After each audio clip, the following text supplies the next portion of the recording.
cult members. Welcome to Pop Culture Cult. I'm Sean. I'm Janice. And welcome to our discussion, review, spoiler discussion of part 3 of the Obi-Wan Kenobi show. There will be spoilers discussion in this episode. And I like that the fact that they're just part 1, part 2, part 3. Like, there's no, like, title name or anything that's going on. Yeah. Less to have to worry about. Right. It's just part 3. Episode 3, subchapter 6, byline number 4. Before we get going into this week's episode, which I'm going to say right off the bat, I really, really love it. I've watched it twice now. Of course you have. I have a little bit of a rant. And I'm not going to apologize for what I'm going to say and how I'm going to say it. And if that's not your cup of tea, I get it. I totally understand. Thanks for coming by. Hit like and subscribe and come back later. With that being said, I am tired, sick and tired of losing the joy of Star Wars because 100 fucksticks who have small dicks and live in their mom's basement who will never do anything in their entire life decide to ruin somebody else's fun by being racist fucks on the internet. Moses Ingram got death threats for being a strong black woman in Star Wars. And I'm tired of this bullshit that these fucking little dick assholes don't know what the fuck they're talking about. And I'm tired, too, of being lumped in with those people. I am a Star Wars fan. I spent thousands of dollars with 100,000 people for 4 days. I am a Star Wars fan. Those guys have no life. I need to shut their fucking mouths. Welcome to the show. I'm sorry. That's been pent up for 3 days. We need to start going after those people the same way they go after the people we care about in these shows. And I'm tired of being the nice person and turning to the right cheek and doing the Jedi thing. No, you gotta smack a bully in the mouth sometimes. True. And stop attacking kids for playing people that you like. That was the other thing too, but I don't want to get into that whole. They're attacking Vivian for playing young Leia. That she doesn't understand the character, and I'm like, have you watched the show? Now that I got that out of my system, so this episode, what did you think? I thought it was good. Okay.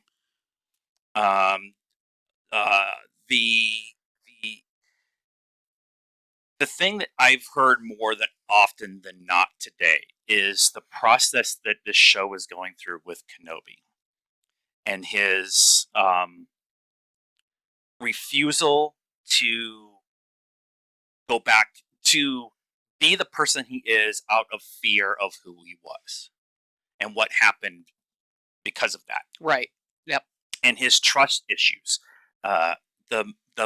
His best friend, his student, betrayed him essentially and going to the dark side, and all the troopers that were with him betrayed him, and because of Order 66 and everything like that. So him having a hard time trusting everyone on this Jedi Underground Railroad setup. Yeah, I'm loving. Yeah, I'm loving. I mean, there's a trust thing, and then there's just.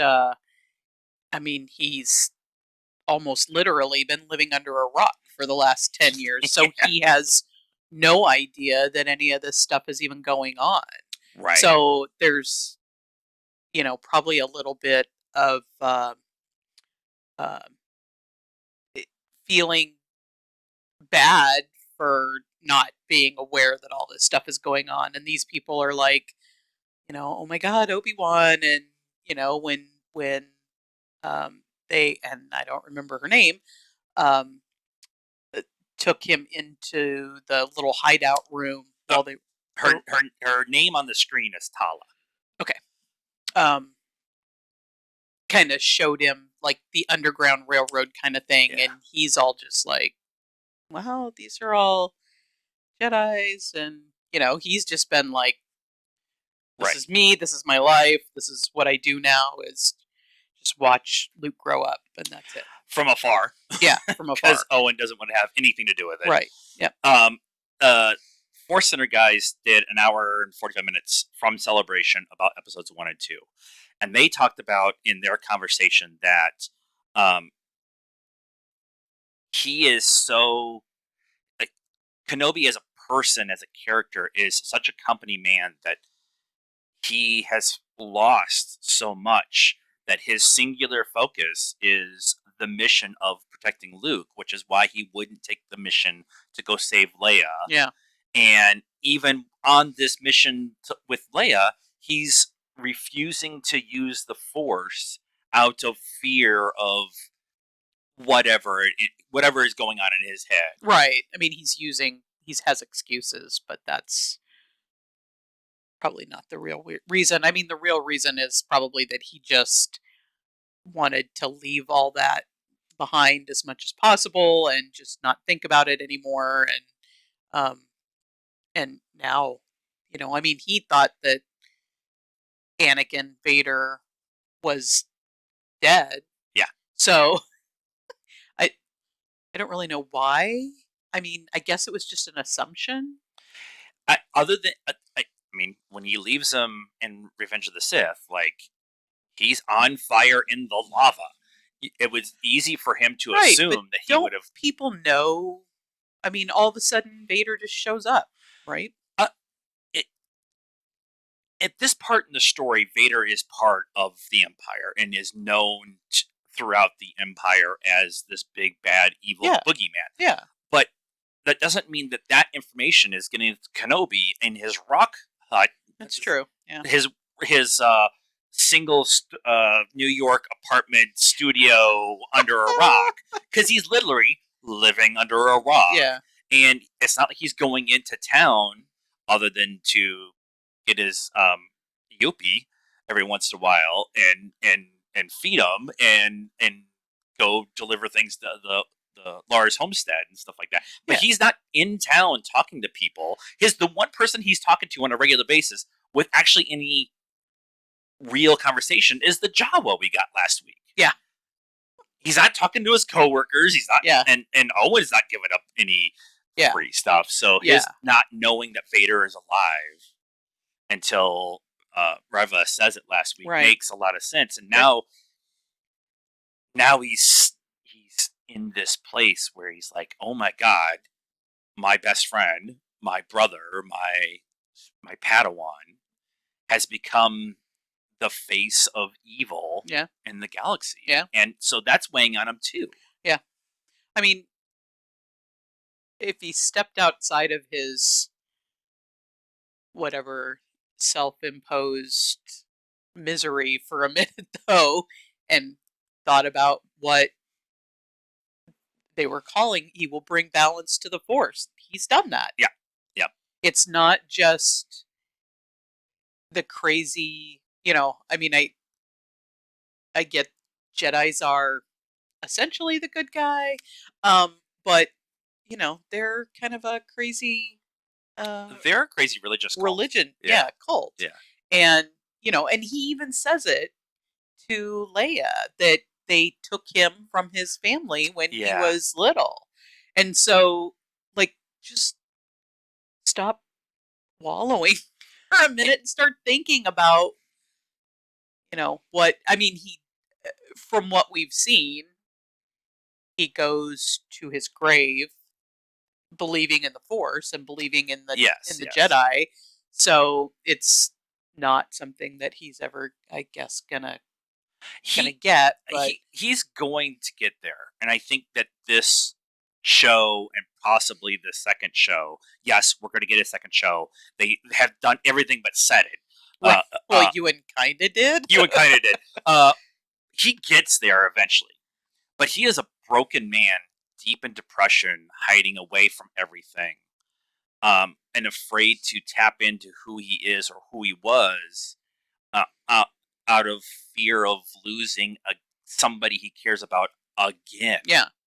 And he just can't. He's in this depression spiral that he is not able to or is not willing to get out of. Yeah. And that was the mundanity of going to job, cutting Yeah. the meat, Doing stealing the a piece for exact his, same you know, thing but day after day yeah, after day. yeah, Yeah. and that just that kind and even the Jawa pointing out last week, that I could smell you from Anchorhead, Yeah. like he's probably hasn't even taken a shower in a while. He's so stuck in his depression and singularly focused on making sure Luke stays safe. Yeah.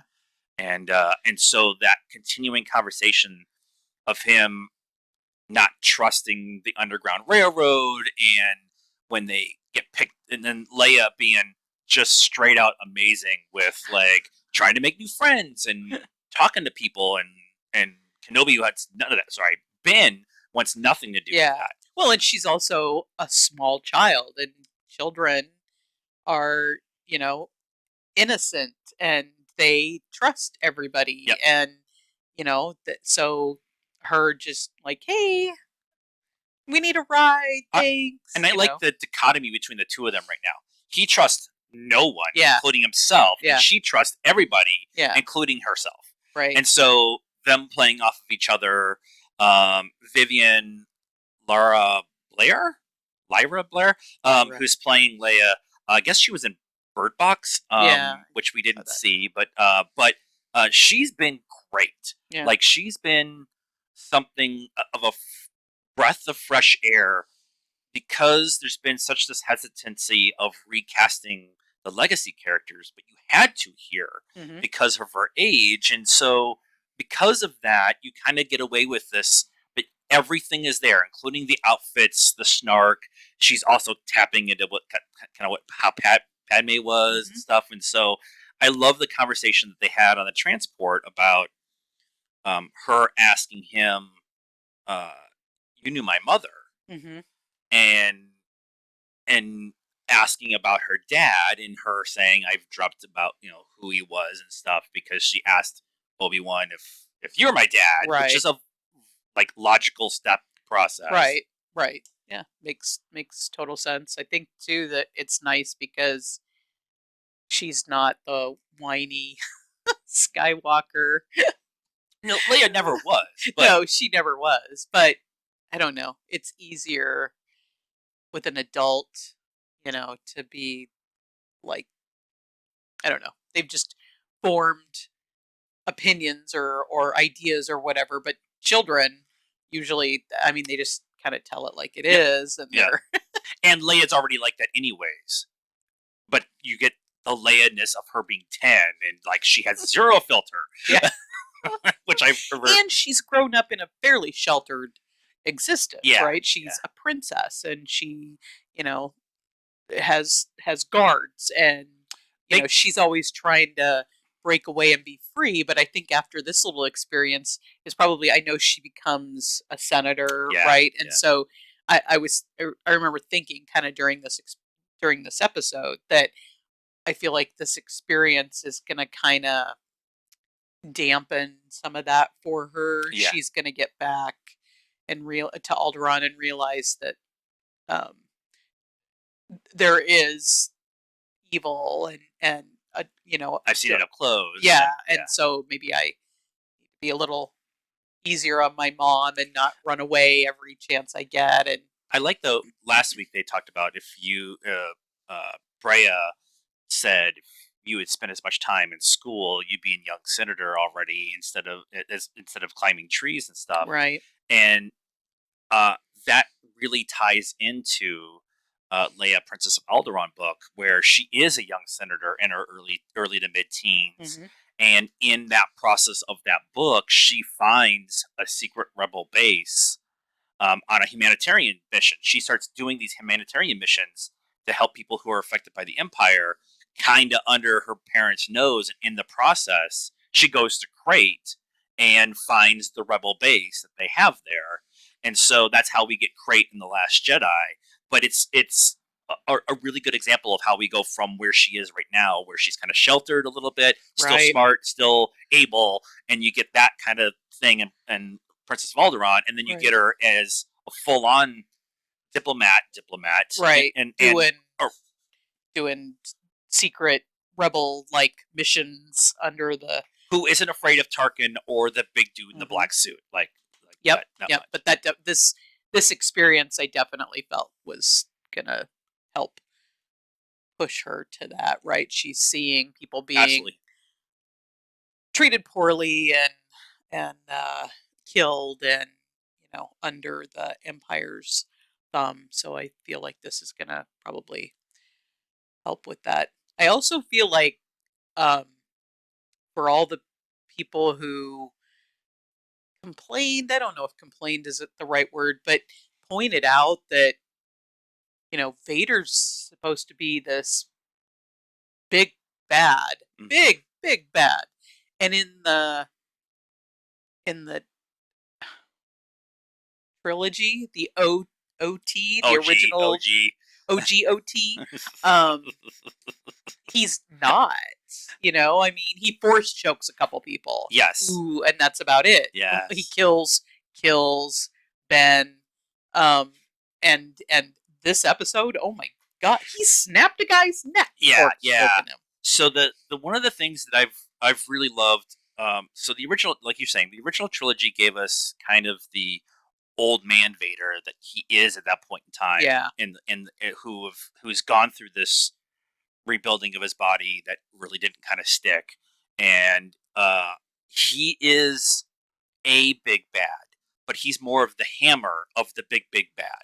Even Tarkin's, I think, right. more of a Well, we don't worse figure that person. out until You don't right. We don't get there until the end, but yeah, but Tarkin's even a bigger bad. Tarkin's the one who calls for the destruction of Alderaan. yeah, It's not Vader. yeah, And everybody keeps bringing up, "Oh, Vader, kill the planet."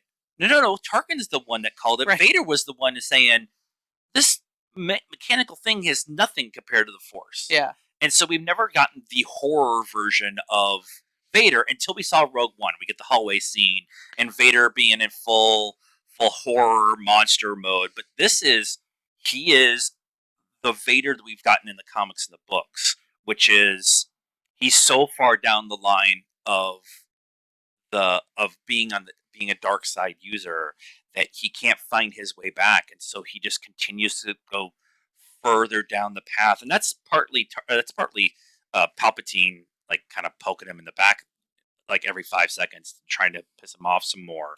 But in the comics, in the books, we've had the full version of the horror that is Vader, but it's amazing to see it here on screen. yeah, Where he's just dragging that lady down the street yeah, with him after snapping some kid's neck, yeah, like the previous building, and he's doing all of that because he's trying to pull Kenobi out yeah, to come save the people. And Kenobi actually does a really good job of not coming out because he knows he can't fight that fight right now. yeah, He's not in touch with the Force enough to deal with that. You see that and we see that in the quarry scene, yeah, like 30 seconds later. yeah, But I, I I love that Hayden's in the suit. I love that we can get a more agile version of Vader than what we get later in right. another 10 years Another or so. 10 years, 9 years, whatever. Yeah. Yeah, And I really like that. I really like the Hayden's because Hayden's physical as it is. yeah, Like him and Ewan did all of that sword fighting in the original trilogy or yeah. the prequel In the trilogy. prequels, And so him being a full on horror. And the scary thing is he's not even the worst of them. yeah, Reva is full on just evil. Like she may be redeemed in this series for some reason. I don't know, but she is the epitome of mustache twirling. I have zero about anybody else. I am the bad guy, yeah, and I am doing everything here as a ladder climb to get into the Grand Inquisitor's yeah, position. yeah, yeah. I was thinking during this episode, it's kind of a toss up as to which one is worse. Yeah, yeah. It's you get the horror that is Vader, but you get the evil that is Reva, Yeah, and you yeah, know it's bad when the other two Inquisitors are like, "You've gone too far," yeah. multiple Multiple times. times. Yeah. Well, and the Grand Inquisitor said that. That's why she killed him. It's cauterizing wounds, so Yeah, yeah. there's not really any like You don't major see him in this episode because he's back in a Banta tank bad somewhere. tank. We he For everybody who's having that conversation who haven't watched Rebels, he is not dead. Right. He is not dead. Right. So that was another thing about this that I was kind of thinking about, that it, nobody's fault. Just, I don't know. For me, it takes a little bit of the tension out of, like, the fight scene between Vader and Obi-Wan in the quarry, because you know that they both make it, Right. right? Right. So, and you know that Leia makes it, and so it, there, there's nothing you can do about that. Right. Right. You know, you're going back and telling a story that's 40 years old at this point, you Right. know, Right. and everybody's seen it, everybody knows what happens. So I did think that him dragging Obi-Wan through the fire was a nice touch, because he's not killing him, but he's definitely hurting him, and Yeah. that's something that you don't necessarily know happened. And So I like his line there too of this is just the beginning of the pain, yeah, because now Anakin has been in pain yeah, every day of his life since then, yeah, since Mustafar yeah, in the fight, and that's just a taste. And I really like that Tala is the one who comes back, and Tala was not what I expected. I expected it to be a Empire bureaucrat who's helping whatever, but her being the kind of the one who's running the Underground Railroad, yeah, I really like, and that she's the one who goes back and saves Kenobi, because Kenobi's not to a point yet where he can really be himself. yeah, And it's obvious in the sword fight, like in the lightsaber fight in the quarry. Vader is one-handed, yep, like hitting him as hard as he can, knocking him to his knees when he's got both hands on the, like yeah, he's nowhere in the shape he needs to be a sword yeah, fighter, or in touch with the Force to be that kind of right, level of fighter. yeah, And I just, yep, yeah, it's just really that whole. I love this. I know I understand what you're saying, because it's something I've read a little bit online, and some people are really complaining that the show is not living up to the expectations because we know where it's going. right, And for me, yes, I know where it's going, but how we're getting there and why we're getting there is why I'm here for this show. right, It's different than the Mandoverse, even with Boba and Ahsoka coming and stuff like that. Uh, that I kind of have an idea where we're going, but I'm there for the story that they're telling uh, uh, to completion. I hmm, understand that. Here, I know what the completion is, but why we're telling this story, about why we need this story, is more important for me from that point of view, which is why I'm so looking forward to Andor too. That same kind of conversation with that. We know where that's going to end. right. You know that Cassian's gonna live, because Right, right. And he spoilers, he dies and Rogue One. in Rogue One. And I like that he actually was at Celebration, like, well, I'm not going to die in this series Right. or the next one, so I know I'm safe for a job for a while, that kind of thing. But I understand a little bit of that criticism, but again, I hear I have to look up like blaster names and ship numbers and droid numbers and stuff like that, because that trivia side of it is, I much as I love it and it's fun, I'm here for the reason why these stories are being told. Yeah, And so that's why I'm here. yeah, and I'm not. I mean, it didn't take away from my enjoyment Right, of the right. series. It just maybe took away from the tension of the fight scene, Yeah, because I know that yeah, that's fair. Vader's not going to kill Obi-Wan. But I'm an idiot, so my brain shuts off because there's pretty light swords on the screen. A couple other things I want to talk about. There's like 5 or 6 singular shots in this episode where I want them on my wall. I'm not a big Vader guy. I've got a couple of Vader pops, but not much Vader stuff as it is. I'm not an Empire Dark Side guy, so that makes sense. But there's a shot of Vader just standing there with the flames in front of him. It's just off the wall, so good. Obi-Wan pulling his lightsaber out finally in the 3rd episode, and it's the only lighting in this shot. I really thought that was cool. I want to talk about the mention of Quinlan Voss. Um, and the conversation that was being had there. Tala's saying there's been other Jedi who've come through, and Force sensitive children who have come through. Just because Order 66 took out everybody that we've known on screen doesn't mean that all the Jedi and all of the Padawans have been killed off. We got Right. Cal Kestis, We got Caleb Doom. We've got Grogu. We've got other known in the universe, but there was over 10,000 Jedi Knights. Not all of them were in battles. Right. And not all of their Padawans were in battles. And just because Order 66 happened and hundreds of thousands of Jedi were all killed at once, it doesn't mean the next generation is all of a sudden they've like turned off the tap of the Force and stuff. Right. And so I love that idea of other Jedi, other Force sensitive children being kind of whisked away. And the fact that they're using Quinlan Voss for that is really kind of fun. He's a character that was introduced in Clone Wars. He's he's a rule breaker within the Jedi. And so a lot of his assignments were like the private eye kind of version or going undercover, because his Force ability was the ability to touch something, to pick up something, and kind of be able to feel the force of where it's been. And so he was able to track his way through stuff. He also goes on a mission with Saj Ventress to try to kill Dooku. And there's a whole thing that goes on there. And when that book gets done, he leaves the Jedi Order. So having him out there in the universe has always been one of those questions that haven't been answered. Now we have an answer. He's running the Underground Railroad. Right. And I love that, because that means we will probably see him at some point in time on the screen. And he's such a different version of a Jedi that I don't think people are really ready for him as a person. Yeah. He's very Jason Momoa. Fuck the rules. I've already cursed in this episode. What does it matter? But very much that kind of I'm going to live my own life kind of thing that we haven't seen in the modern storytelling. They're kind of having that version in the High Republic right now. And you guys aren't ready for what they're going to do with Ahsoka and what that all means. And so I just thought that those two things were a big deal for me in this episode, outside of pretty light swords.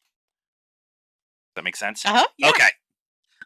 I get on these tangents about stuff like that because I think they're important for the overall story. Sure. That makes sense? Yeah.